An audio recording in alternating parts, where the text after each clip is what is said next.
preparou pra mim, mas nunca pude imaginar o que estava me esperando no novo céu, no novo lar.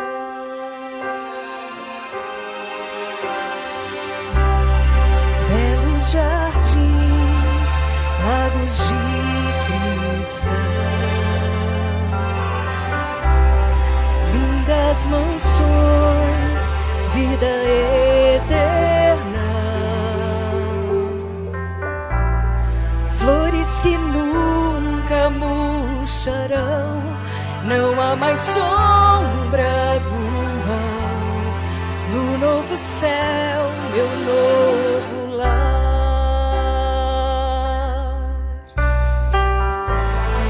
Eu não preciso mais sonhar,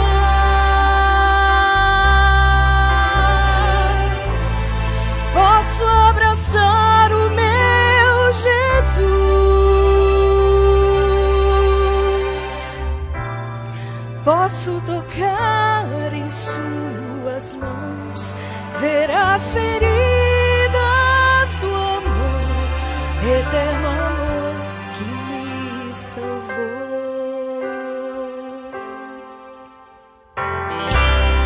Quanta emoção quando encontrei amigos, irmãos, por quem sempre orei, e os que dormiram no Senhor agora cantam em louvor, glórias ao Rei, meu Salvador.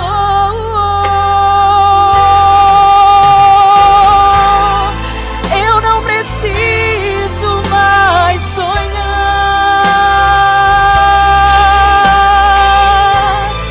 posso abraçar o meu Jesus,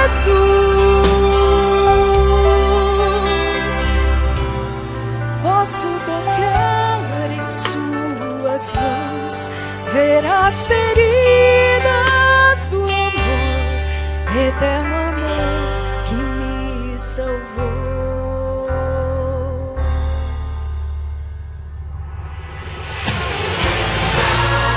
Eu não preciso mais sonhar,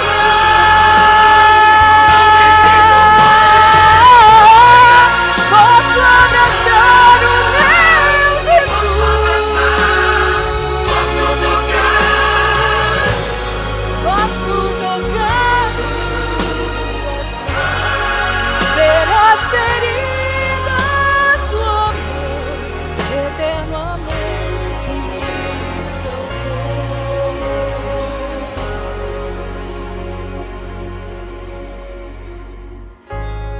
Eterno amor que me salvou.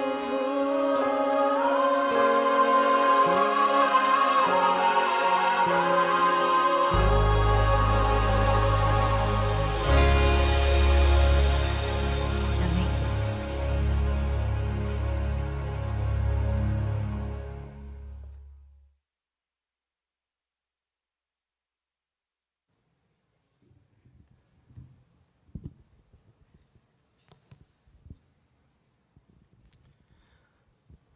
O nosso regozijo nessa noite é porque em breve não será apenas um sonho, mas será realidade concreta. Um lugar onde as flores não murcham, onde aqueles que dormiram no Senhor retornarão à vida. E louvaremos todos a esse Deus para sempre. Eu fico assim profundamente impressionado com as revelações do Senhor, a fim de que não nos percamos ao longo da estrada, para que encontremos de fato esse lar com o que sonhamos. É por isso que eu quero dizer a você que vindo à casa do Senhor nessa noite, você é muito bem-vindo. Porque aqui a intenção de Deus é que a sua face seja apresentada a você. Às vezes os instrumentos que o Senhor usa, aqueles que cantam, aqueles que pregam, não são qualificados como deveriam. A tarefa de repartir o pão do céu, ela é tão séria, tão significativa, que Cristo é que deveria sempre apresentar as mensagens a nós. Mas Ele nos permite o privilégio de sermos usados, homens e mulheres, como instrumentos do Senhor. Então quero dizer a você que você é bem-vindo à casa do Senhor nessa noite. Você que também que nos ouve à distância pela internet, você é bem-vindo. Nós estamos estudando aqui todos os domingos à noite as cenas finais da história do mundo, o livro do Apocalipse. Às vezes você está vindo pela primeira vez, e todas as vezes que eu inicio esse programa no domingo à noite, eu preciso reafirmar algumas coisas. O Apocalipse é a última mensagem de Deus, a última profecia bíblica que nos aponta o caminho, é uma síntese da Bíblia. Toda a revelação das Escrituras está compactada nesse livrinho de 22 capítulos. Um dos últimos livros a serem incluídos no cânon sagrado. Essa revelação que foi dada a João. Às vezes as pessoas pensam assim que entender o Apocalipse é uma coisa muito difícil por causa dos símbolos. Mas se você começa a ler Apocalipse 1, no verso 1, você percebe lá que a primeira palavra desse livro é revelação.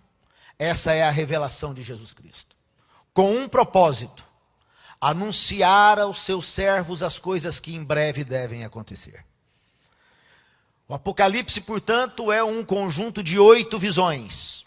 Nós temos uma parte de introdutória, uma parte de encerramento, e entre essas 8 visões, nós temos 4 delas, a primeira, a segunda, a terceira e a quarta, que nos apresentam praticamente fatos históricos. E nós estamos estudando a quarta visão. Mas à medida que nós avançarmos para estudarmos a quinta, a sexta, a sétima e a oitava, eu gostaria de insistir com você para que você esteja na casa do Senhor. Porque esses assuntos que ainda se cumprirão num futuro muito próximo, eles compõem a revelação de Deus para os nossos dias. Eu até preparei aqui assim um pequeno gráfico. Nós vivemos ali onde está aquela interrogação. No fim do tempo do fim. Estamos chegando ao clímax da história. E você sabe que nós estamos vivendo no fim. Basta você olhar para os sinais no mundo natural. O degelo das calotas polares. As chuvas, que não são como as chuvas do passado, que destroem grandes partes do planeta às vezes, dado a sua magnitude, os terremotos, as dificuldades que nós enfrentamos, a situação moral do planeta. Nós sabemos que estamos avançando assim para o clímax. Há nesse momento um frenesi no planeta, esperando que no próximo conclave, que se realizará nos próximos dias, um novo líder da Igreja Católica seja apontado.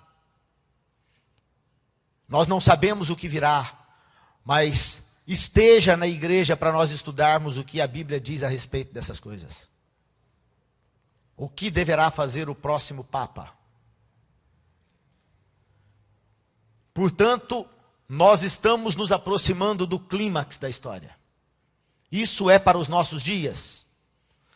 Os profetas da Bíblia, os apóstolos, aqueles que ao longo da história seguiram ao Senhor, todos eles esperaram viver nesses momentos imediatos que ocorreriam antes do encontro glorioso com Cristo. Antes que os nossos sonhos se tornem realidade. Em breve eles serão realidade. Faltam os quilômetros finais da estrada. Então, dentro do conceito do grande conflito, Nós já estudamos anteriormente que há 7 igrejas, há 7 selos, há 7 trombetas. E agora, na visão do grande conflito, nós temos 7 cenas. Na semana passada nós começamos a estudar a primeira cena, a mulher, o filho e o dragão. O que significam essas coisas? Relembrando rapidamente, esse é o texto de Apocalipse capítulo 12. Viu-se grande sinal no céu, a saber, uma mulher vestida do sol. Na semana passada nós vimos que Jesus Cristo é o sol da justiça e que a igreja é representada por uma mulher pura, vestida do sol. Portanto, essa mulher que é vista por João, vestida do sol, com a lua debaixo dos pés, com uma coroa de 12 estrelas. Essas estrelas são representações de anjos, conforme nós lemos e já estudamos nas semanas anteriores, de acordo com o que Cristo disse a João, quando tinha as estrelas na sua mão. Cristo disse, as estrelas na minha mão representam anjos. Se você não estudou esse tema ainda, depois você leia Apocalipse capítulo 1, você terá essa confirmação. Então esses anjos humanos, esses mensageiros de Deus, essas 12 estrelas na coroa da mulher, foram na verdade os 12 apóstolos, que anunciaram com vigor a palavra de Deus. Daqueles 12 que Cristo convidara, um deles o trai, Judas, e suicida-se. E para substituí-lo, os discípulos até lançaram sorte sobre Matias e Barnabé. Mas você se lembra que todos os discípulos foram convidados diretamente por Jesus Cristo? Então aquele sorteio que eles fizeram, na verdade, não teve valor diante de Deus. Deus acabaria algum tempo mais tarde convidando o seu 12º apóstolo, Saulo de Tarso. E Saulo de Tarso vem para se tornar assim o intérprete do Evangelho, segundo a Epístola de Romanos no capítulo 2. Realiza grandes viagens missionárias e planta o Evangelho em todos os lugares dos seus dias. Numa das cartas, Paulo chegaria a dizer que de tudo aquilo que ele havia conhecido debaixo do céu, dizia ele que nenhum homem debaixo do céu vivera nos seus dias que não tivesse pleno conhecimento da vontade revelada de Deus, o seu Evangelho. Esse foi o trabalho do incansável Saulo de Tarso, o apóstolo Paulo. Portanto, esse sinal no céu, uma mulher vestida do sol, a igreja pura, com a lua debaixo dos pés, que lhe produz luz, reflexo da luz que brilha do sol, a coroa de 12 estrelas, a vitória da igreja através dos apóstolos. Achando-se grávida, grita com dores de parto, sofrendo tormentos para dar à luz. O mundo ansiava pelo momento que Cristo viria. Nós vimos na semana passada que a história do Éden, de alguma forma, era uma imagem do grande conflito.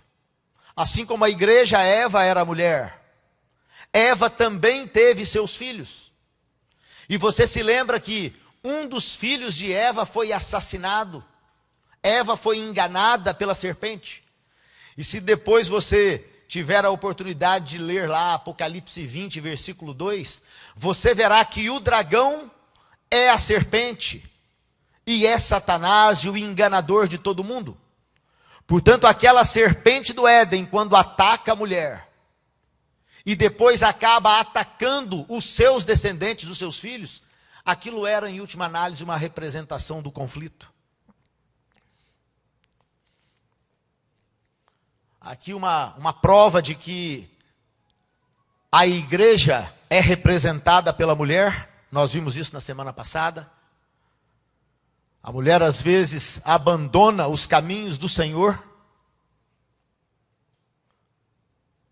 Isso Paulo diz na carta aos Efésios. Grande é esse mistério, mas eu me refiro a Cristo e à igreja. É uma comparação de que os maridos devem amar suas mulheres da mesma forma como Cristo amou a igreja. Portanto, é inegável que esse texto do Apocalipse esteja falando exatamente da igreja, a mulher. Veja, sobre Cristo, ele é o sol da justiça. O seu rosto brilhava como o sol quando ele foi visto por João no Apocalipse. E a mulher é vista com esse brilho. Então imagine o que isso significa para nós. Você, a igreja, nós somos, em última análise, os membros do corpo de Cristo. E o que a palavra do Senhor está dizendo é que nós somos revestidos do brilho dos céus para iluminar aqueles que vivem à nossa volta. Esse é o desiderato de Cristo, esse é o propósito de Deus. Os 12 apóstolos, aqueles que brilham na sua coroa. Cristo, o Senhor, o nosso Deus, Ele está coberto de luz como de um manto.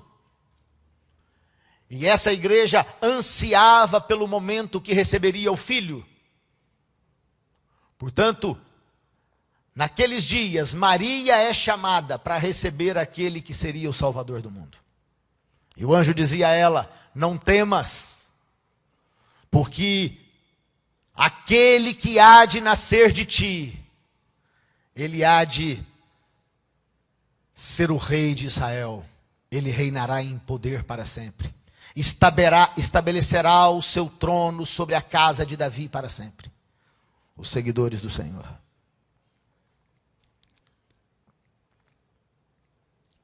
Então vem a plenitude dos tempos, e Deus envia seu filho, nascido de mulher, sob a lei, com um propósito: resgatar aqueles que eram escravos.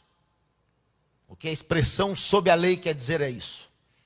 Nós éramos escravos do pecado. Não podíamos atender os requisitos de Deus, depois que fomos acometidos pelo vírus do pecado que passou a estar em nós. Estávamos desligados de Deus, sem vida. E é nesse sentido que Cristo, naquela última quinta-feira à noite, falando aos seus discípulos, no discurso da despedida, enquanto eles comemoravam a última ceia, ele usava o exemplo da videira. Ele dizia: eu sou a videira e vocês são os ramos. Se vocês não estiverem conectados a mim, vocês não podem ter vida, porque vocês são escravos. Mas estando em mim, vocês são novas criaturas, transformados, novos seres humanos. Uma nova perspectiva se abre, porque eu quero fazê-los cidadãos do reino de meu Pai. E é nesse sentido que João abre o capítulo 14, dizendo que nós não devemos ter medo, não devemos nos assustar, nos atemorizar. Não temas, dizia ele, na casa de meu Pai há muitas moradas.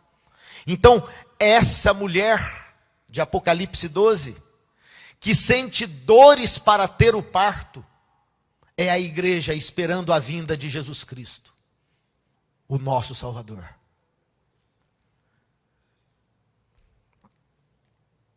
Viu-se grande sinal no céu, a saber, uma mulher vestida do sol, a igreja, com a lua debaixo dos pés, emanação do brilho do sol, uma coroa de 12 estrelas, os apóstolos na igreja primitiva, que em última análise são como você e eu, nós somos estrelas na coroa de Cristo. Eles eram apenas nossos representantes. Achando-se grávida, grita com dores de parto, sofrendo tormentos para dar à luz. Ela aguardava Jesus Cristo. Ao mesmo tempo que João vê isso, e esse texto nós concluímos na semana passada, a partir de agora nós entramos nos versos seguintes que a gente não estudou. Além do sinal da mulher, João olha, numa direção ele está vendo isso. Abre-se a tela do céu, enquanto possivelmente ele está na ilha de Pátimos. Depois de ter a visão nessa mulher vestida do sol, o anjo mostra para ele uma outra imagem no panorama dos céus, na grande tela. Viu-se também outro sinal no céu, e eis um dragão grande, vermelho, com 7 cabeças, 10 chifres, e nas cabeças 7 diademas ou coroas. A sua cauda arrastava a terça parte das estrelas do céu, as quais lançou para a terra. E o dragão se deteve em frente da mulher que estava para dar à luz. a fim de lhe devorar o filho quando nascesse. Essa linguagem é figurada, mas da mesma forma como nós entendemos a imagem da mulher, nós vamos agora entender cada um desses aspectos. Porque eu tenho dito a vocês que a chave que abre a compreensão do Apocalipse é a leitura da Bíblia como um todo. Todos esses símbolos aqui apresentados, eles estão desmistificados em outros textos das Escrituras. Basta nós estudarmos fazendo associação dessas informações. Veja só, Apocalipse 22, o texto que eu mencionei agora há pouco. Ele segurou o dragão, a antiga serpente que é o diabo e Satanás. Então o que João está vendo, um grande dragão nos céus, está aqui, o dragão é Satanás. O grande dragão vermelho de Apocalipse 12. Ele tem 7 cabeças. Estudando esse conteúdo profético, os teólogos e historiadores têm 2 posições em relação à possibilidade do que sejam essas 7 cabeças. Uma delas você vai entender de forma clara e rápida. 7 é o número da completude, o número da perfeição no Apocalipse. Diversas vezes esse número aparece. Portanto, alguns teólogos entendem que as 7 cabeças representa a completa obra de Satanás ao longo de toda a história, no sentido de perseguir os filhos de Deus, idealizar os seus planos de perseguição. Um outro grupo de teólogos tem uma outra visão acerca das 7 cabeças, que não é diferente, mas é apenas um pouco mais detalhada. Eles dizem que essas 7 cabeças devem representar, ao longo da história, os grandes impérios que atacaram sucessivamente o povo de Deus. Começando com o Império Egípcio, a primeira cabeça seria o Egito. Não foi lá no Egito que os descendentes de Abraão foram durante 430 anos escravizados e sofreram. Portanto, Satanás, através do Império Egípcio, teria ali atacado o povo de Deus. Depois do Império Egípcio, a segunda cabeça seria o Império Assírio, que acaba destruindo o reino do norte, no 7º século antes de Cristo. Quando eles avançam sobre Samaria, e 10 das 12 tribos, que havia se dividido o Império de Israel em 2 reinos, o reino do norte e o reino do sul, os assírios atacam Samaria e destroem grande parte dos seguidores de Deus. A terceira cabeça e o terceiro império, de acordo com essa linha teológica, de compreensão desse texto, dessas 7 cabeças, seria o Império Babilônico. Assim como o Império Assírio arrasou a capital dos israelitas do Reino do Norte, Babilônia acabaria destruindo Jerusalém, o Reino do Sul, onde estavam as tribos de Judá e Benjamim. E então a quarta cabeça seria representada pelo Império Medo-Persa, que depois do Império Babilônico continuou mantendo escravos os descendentes do Senhor. É bem verdade que eles permitiram que eles fossem repatriados a Jerusalém, mas durante toda a história do Império Medo-Persa, a quarta cabeça, e depois durante toda a história do Império Grego, a quinta cabeça, e depois durante toda a história do Império Romano, a sexta cabeça, os judeus nunca mais puderam ser livres.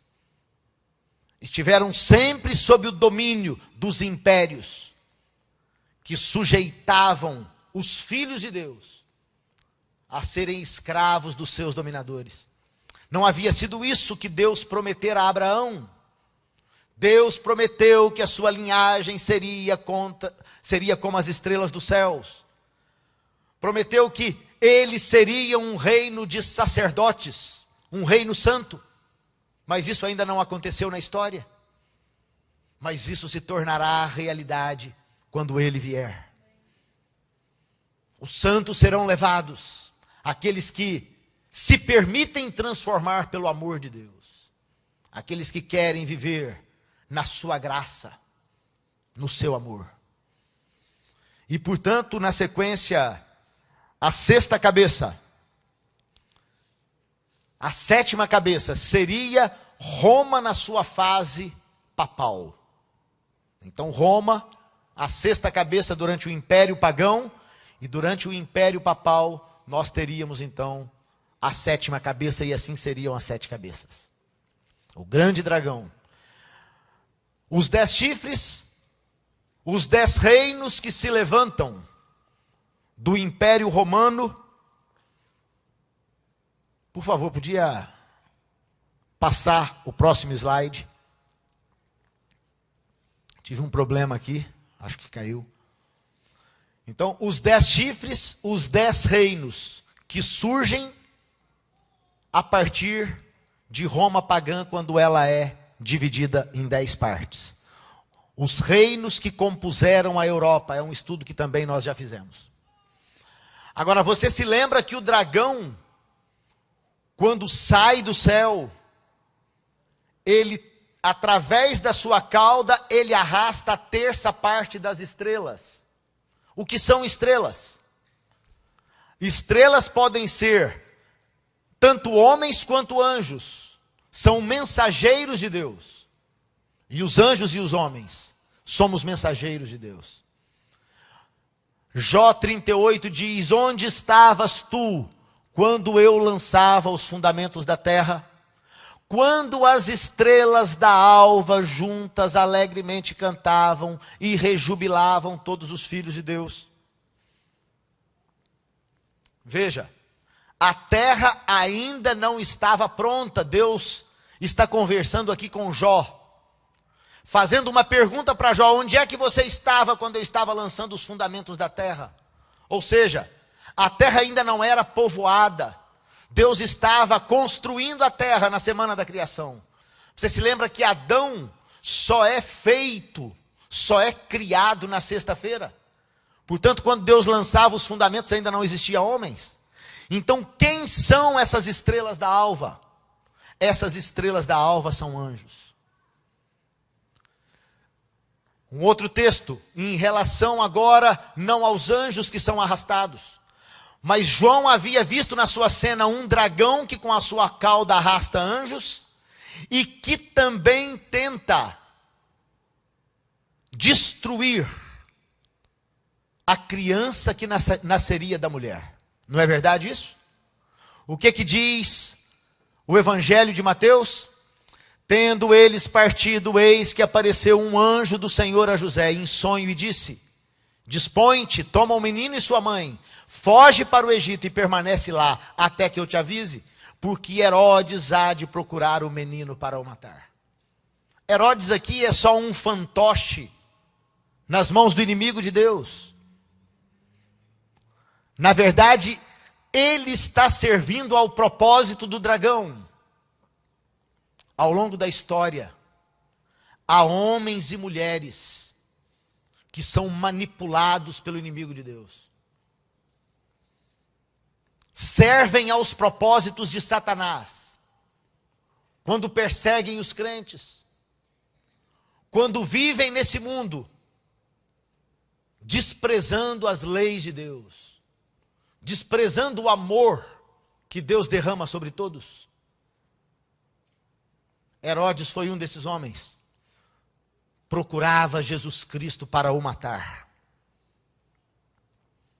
Como resultado, vendo-se iludido pelos magos, enfureceu-se Herodes grandemente e mandou matar todos os meninos de Belém e de todos os seus arredores de 2 anos e para baixo.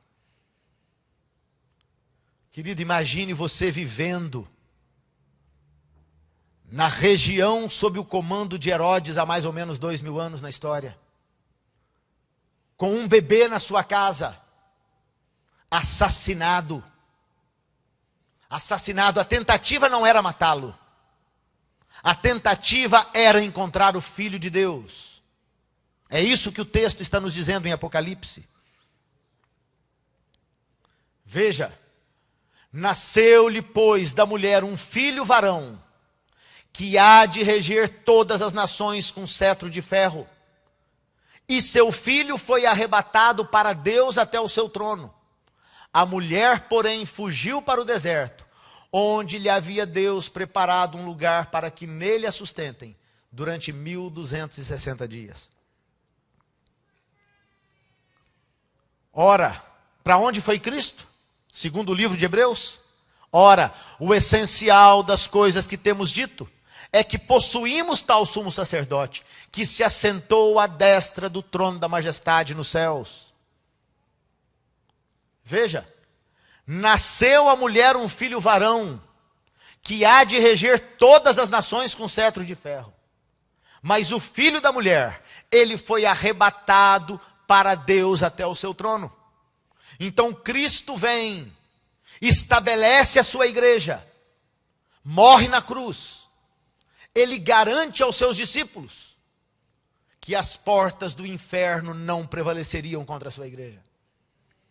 E nós estamos 2000 anos depois, nessa cidade, nesse lugar, nessa hora, reverenciando o nome do Filho da Mulher, que está nos céus, no trono da majestade, disposto a ouvir as nossas petições, interessado por você e por sua família, pela sua vida, pelo seu sucesso, pelas suas vitórias. Foi por essa razão que ele veio. E por essa razão ele retornou aos céus, onde ele espera receber você um dia.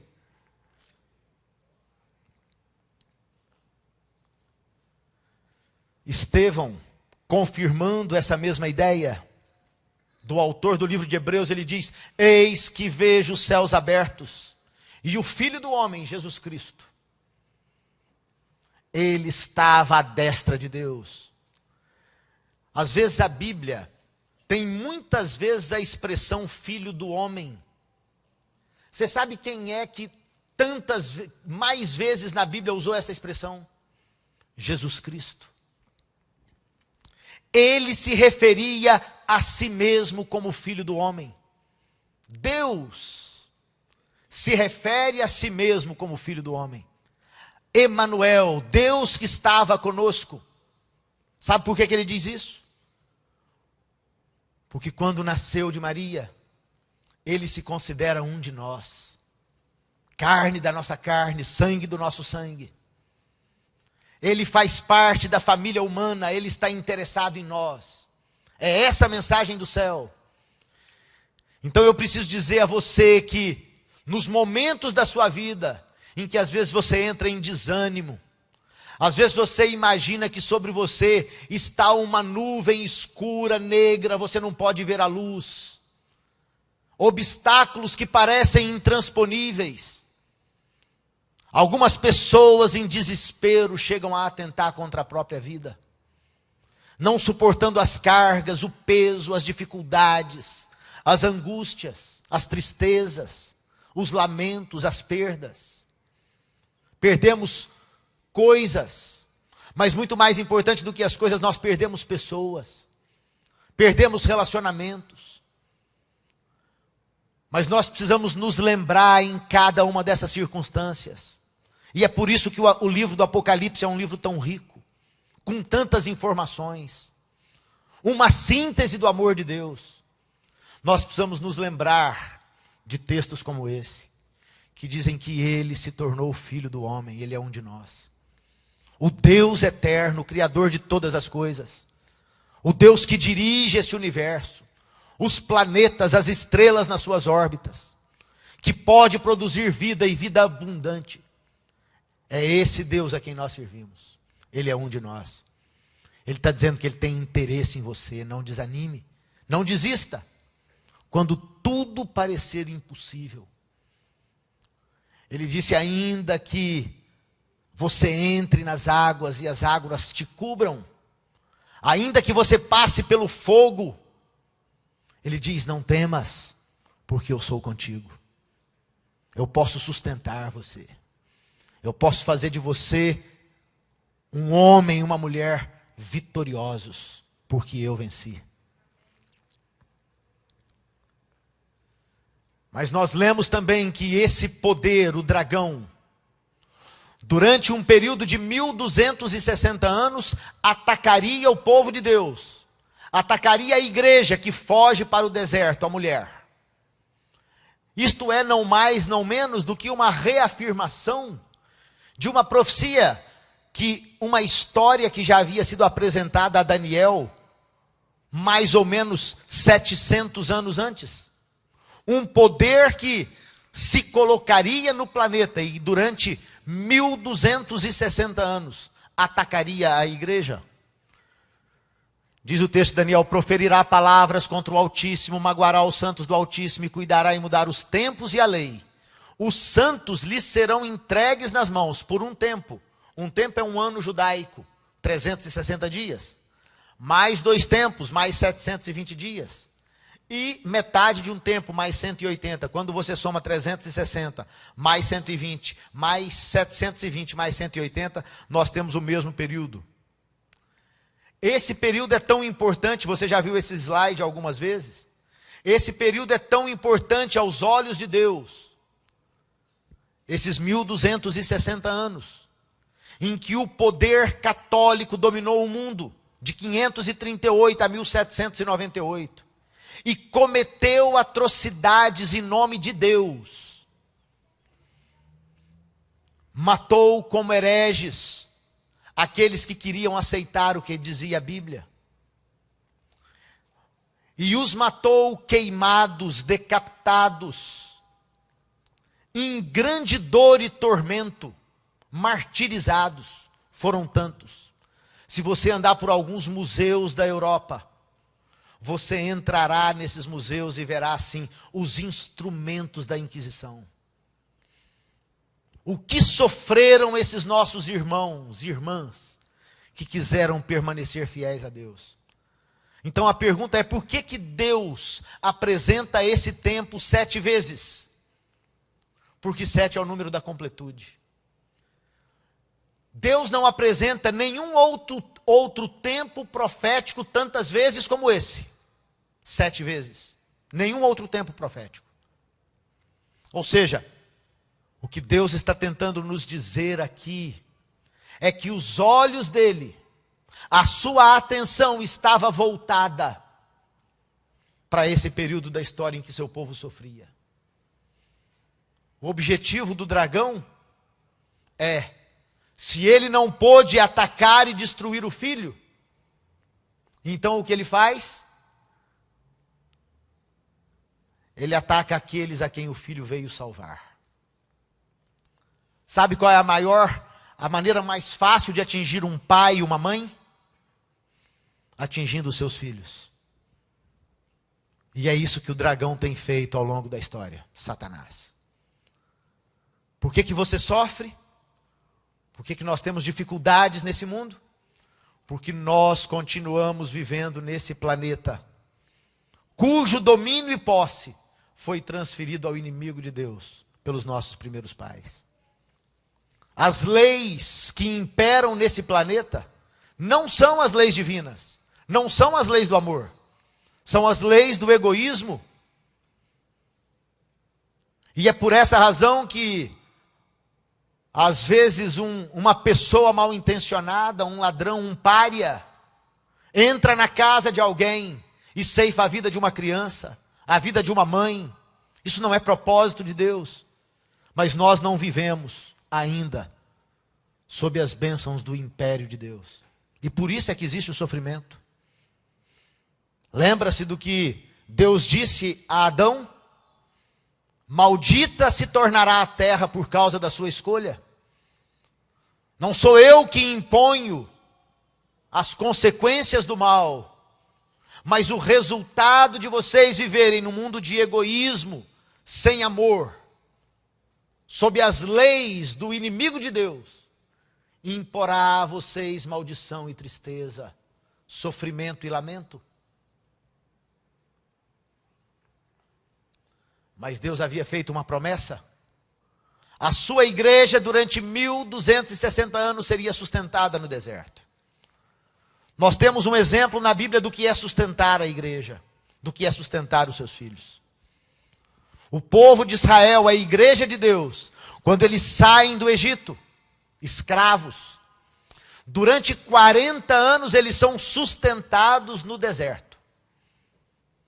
E você se lembra do que acontece ali? Durante 40 anos as sandálias não envelhecem, as roupas não rasgam. Durante o dia, no calor causticante de 50 graus, eles tinham ar-condicionado. Havia uma nuvem sobre eles que os protegia do calor.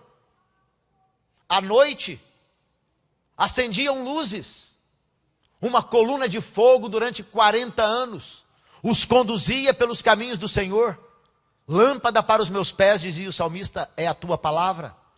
E durante 40 anos eles foram guiados pela palavra do Senhor, por uma coluna de fogo e de luz, que não permitia que eles se perdessem naquele lugar. Durante 40 anos, alimentar 3 milhões de pessoas no mínimo. Manhãs, café da manhã, o de jejum. Lá estava o maná, o pão do céu. Você se lembra que houve uma circunstância na vida de Elias, que sob o efeito de uma única porção desse pão, ele caminhou 40 dias e 40 noites. Mas os filhos de Deus que estavam no deserto, eles não caminharam apenas 40 dias e 40 noites. Foram 40 anos comendo o pão do céu, sustentados pelo Senhor. Na hora do almoço, houve vezes em que Deus mandou assim, abundância de carne quando eles pediram. 3 milhões de pessoas quando tinham sede, havia água no deserto e eles foram sustentados. Portanto, a promessa de Deus é que Ele sustenta o seu povo em todas as circunstâncias. Mervyn Maxwell, o grande teólogo americano, ele diz que na primeira cena da série do grande conflito, nós fomos apresentados à mulher, à igreja ideal, a seu filho Jesus e ao grande dragão vermelho que é efetivamente Satanás.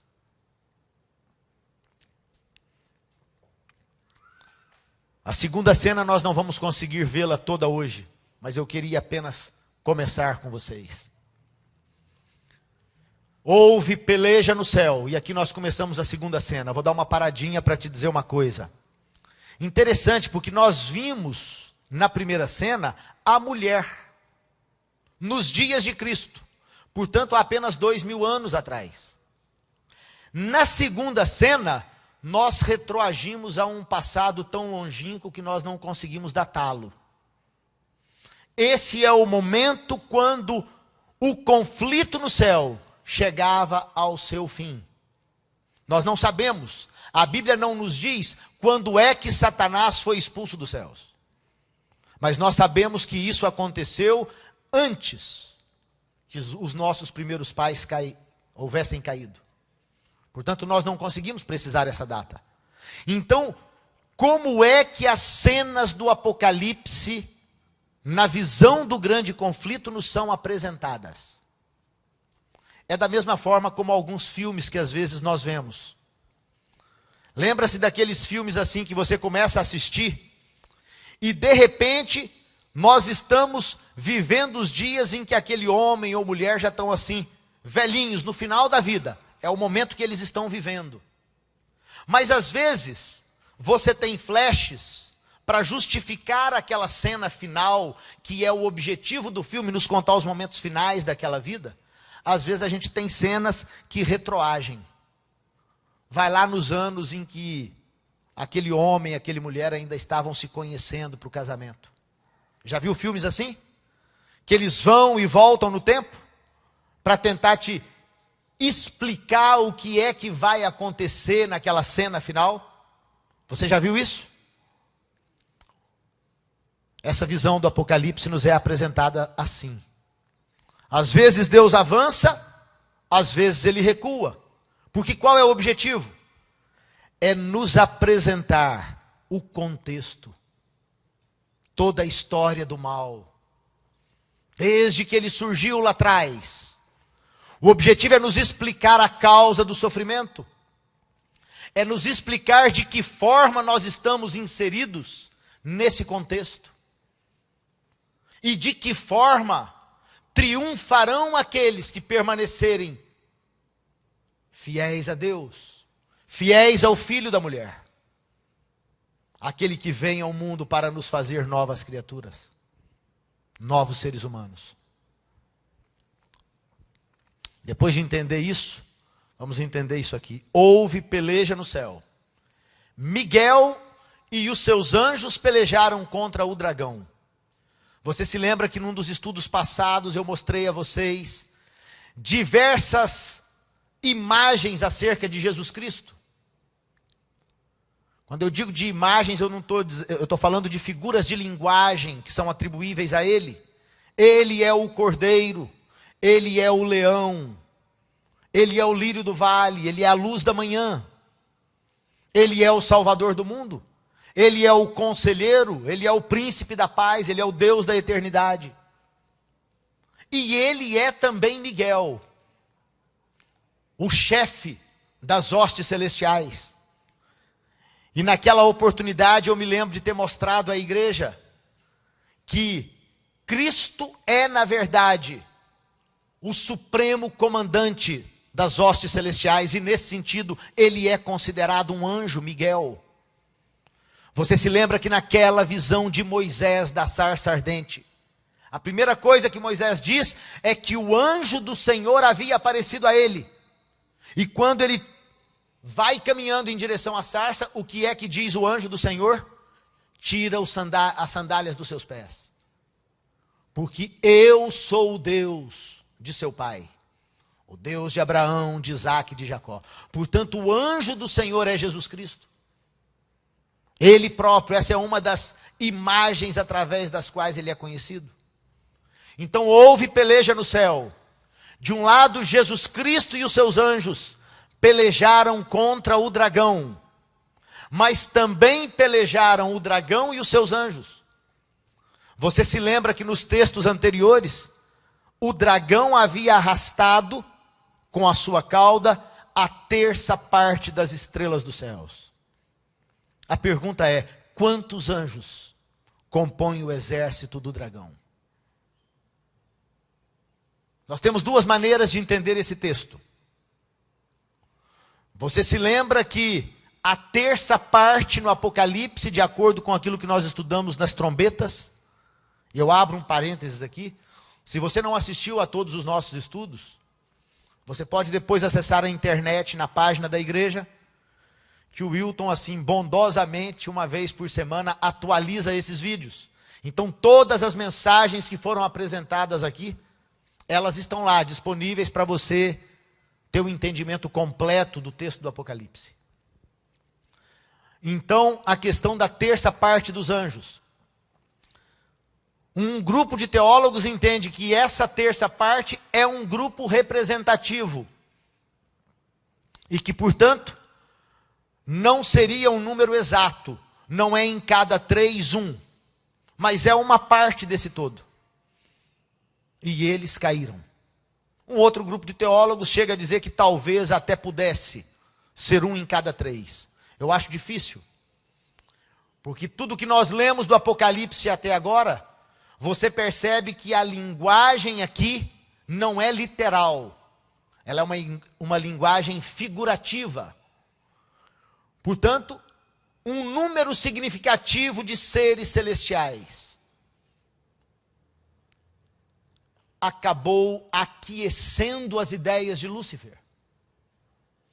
Da mesma forma como um grupo de seres humanos hoje continua também aquecendo as mesmas ideias. Houve peleja no céu. Miguel e os seus anjos pelejaram contra o dragão. Também pelejaram o dragão e seus anjos. Todavia, não prevaleceram, nem mais se achou no céu o lugar deles. Na próxima semana, nós vamos entrar direto nessa segunda cena. O que você perceberá é que há um momento em que os céus grita em glória, em alegria e felicidade, dizendo que o dragão havia sido expulso de lá. Ele não mais atormentaria para sempre os seres celestiais, nem os anjos, nem os mundos não caídos. E como resultado, ele acaba sendo lançado à terra. Por que a terra? Porque os nossos primeiros pais entregaram as chaves da casa nas mãos dele, quando pecaram. E a partir daí, o Apocalipse vai nos explicar o contexto do nosso sofrimento. Por que estamos aqui? Mas as palavras dessa visão não terminam quando o dragão é lançado à terra. Elas avançam até o momento glorioso em que esse planeta é feito novamente a casa de Deus. Então eu convido você, volte aqui na próxima semana para nós estudarmos isso. E eu concluo dizendo que nós não devemos nos desesperar em nenhuma circunstância da vida. Porque o Filho do Homem é o nosso advogado junto ao Pai. Todas as informações, toda a provisão foi feita para que nós sejamos vitoriosos na luta. Ele é o agente que está ao nosso lado. É Ele que comissiona seres celestiais, revestidos de grande poder e glória, para nos protegerem enquanto nós caminhamos.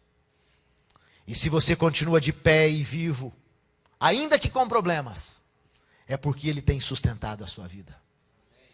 Ele disse que no mundo nós experimentaríamos aflições, mas que deveríamos estar animados, ter bom ânimo, porque Ele venceu. E porque Ele venceu, chegará o dia em que nós também seremos mais do que vencedores, porque Ele nos amou. Deus nos abençoe para isso. Amém.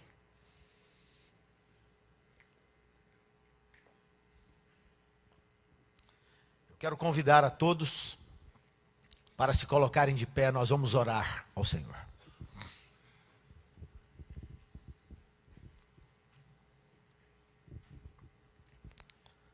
Querido Deus, nosso Pai, nós agradecemos pela clara revelação contida na Sua palavra. Queremos avançar no conhecimento do Senhor, porque nas Suas próprias palavras a verdade nos liberta. E nós queremos ser livres. Queremos ser livres para andar nesse mundo de cabeça erguida, como testemunhas do Seu amor. E dessa forma, Pai, a Sua igreja ideal possa iluminar aqueles que vivem em trevas nesse mundo. Nós nos colocamos ao Seu dispor como instrumentos, falhos, incompletos, imperfeitos. Mas o Senhor pode restaurar-nos. O Senhor pode transformar-nos segundo o Seu propósito e segundo a entrega que nós fazemos ao Senhor da nossa vontade e da nossa vida nessa noite. Aceita-nos. Nós te pedimos em nome do Senhor Jesus. Amém.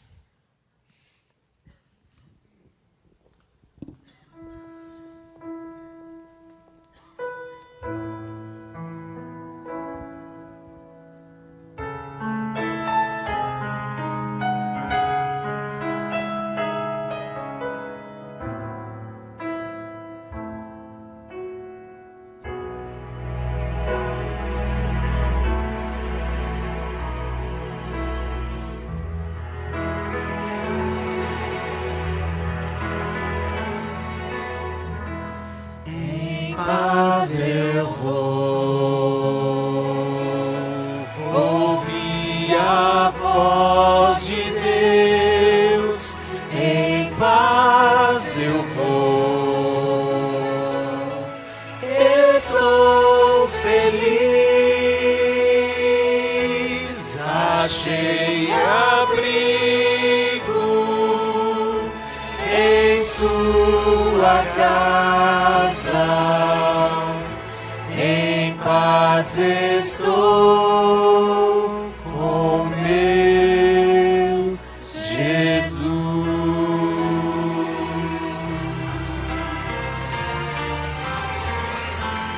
Em paz eu vou ouvir a voz de Deus. Em paz eu vou.